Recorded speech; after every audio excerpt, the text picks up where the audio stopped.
Hi, welcome back to Kung Fu JS. Today we're going to write some code. You ready? Let's do this. Okay, so this is the very beginning of the very first form.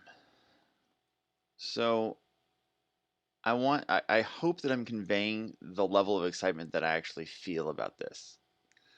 Um, so about 3 years ago, 4 years ago even almost, I actually came up with this idea of forms. And several people have tried them, and I've gotten a lot of feedback, and I've done a lot of work to kind of get things situated.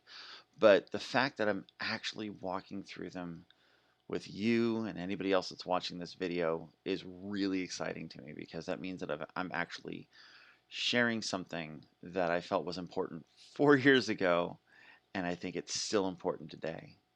Um, so I know that it may seem like, okay, well, we're starting on number one, we've got six to go.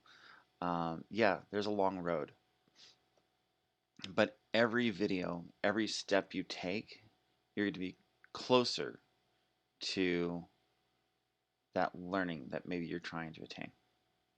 I don't know where you want to go. I don't know where you want to stop. That is not for me to decide. All I can really do is just keep making the videos and hope that you come with me because I hope it's going to be a fun journey. It'll be fun for me. Okay, so today we're going to be talking about variables and operators. So you probably remember variables from like high school math, junior high school math, or secondary school math.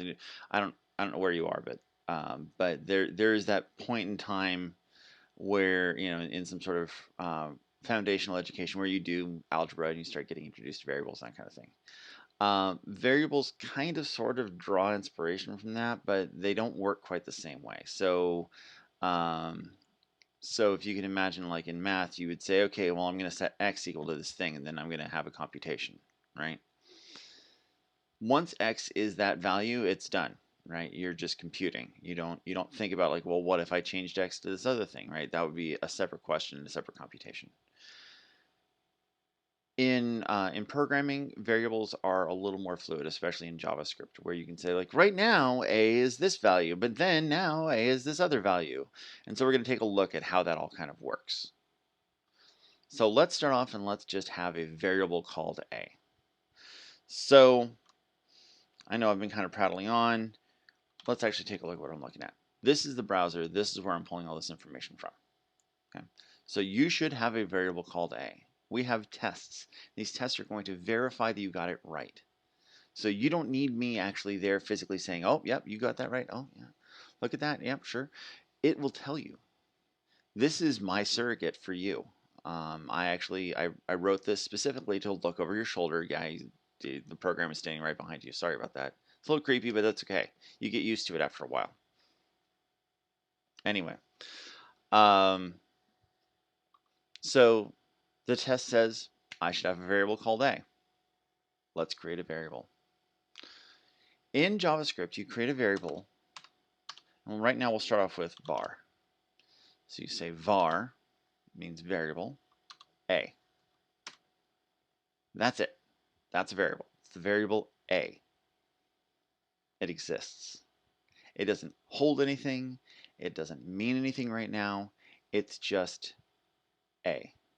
And it's a variable that we have now said exists. That's actually a really important step. All right, and if we go back over to our test, you'll see it did not pass. So what that means is that we're going to have to use a different notation for this. So the more modern notation is let. Oh, you know what? I bet you var does work if you save. Save. Hey, there we go. But let's take a look at let anyway. Let and var are very closely related. We'll come back around and talk about it a little bit later. But if you use let, or if you see let, know that they're saying this is a variable.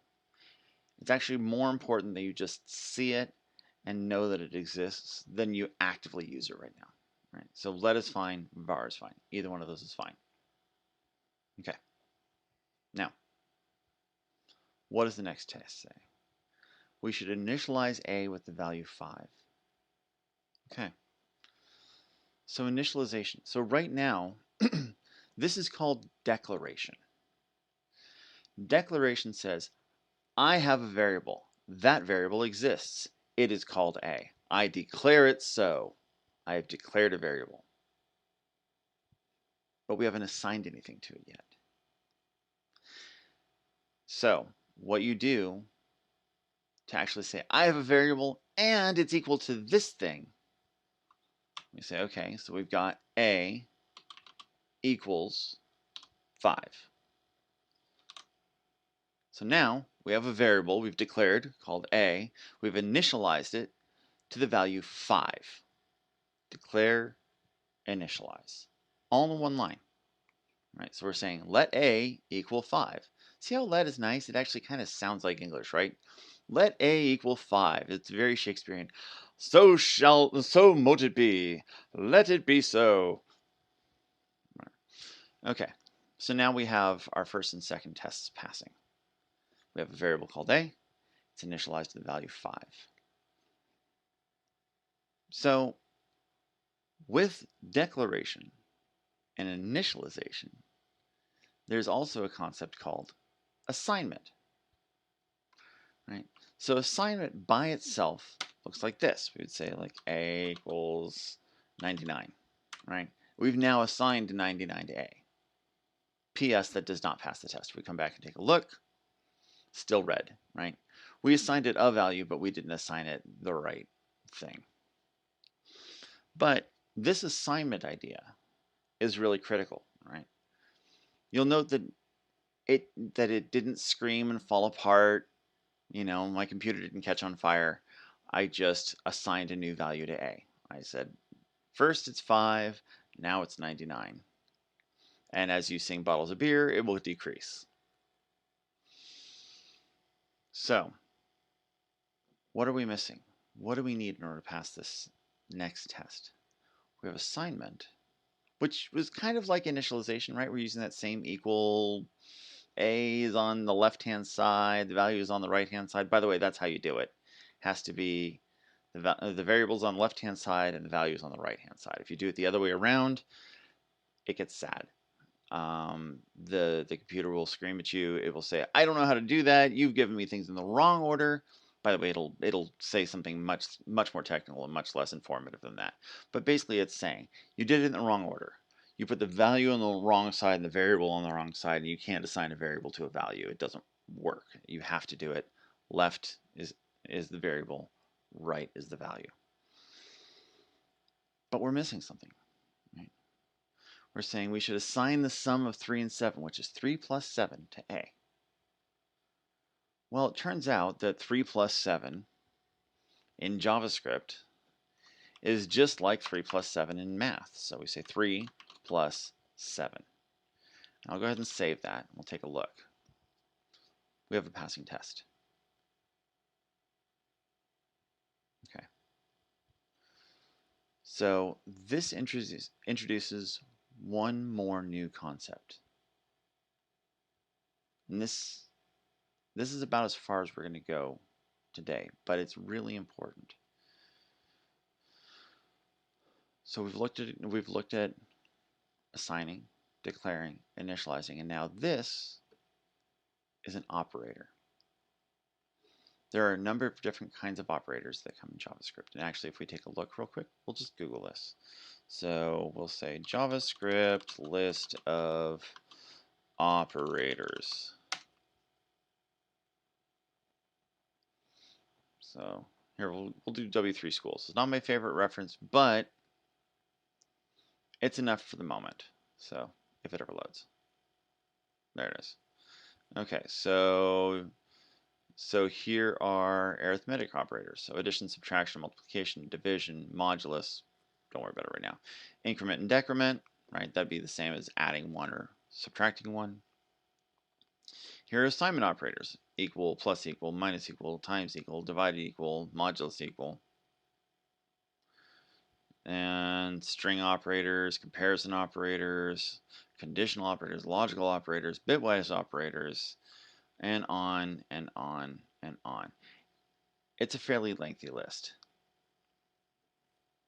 Don't worry, we're not going to cover them all today. You'll find them as you need them.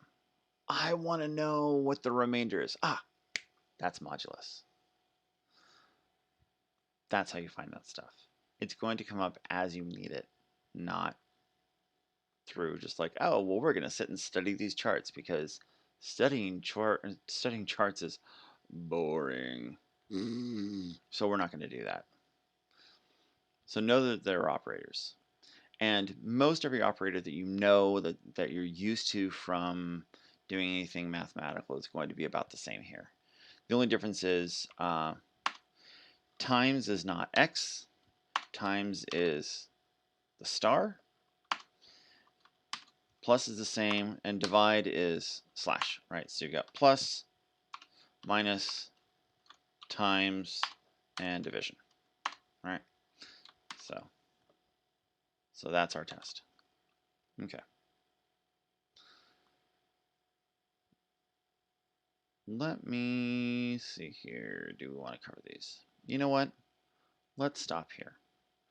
So I know that that seems like a really small bit as far as the lines of code go.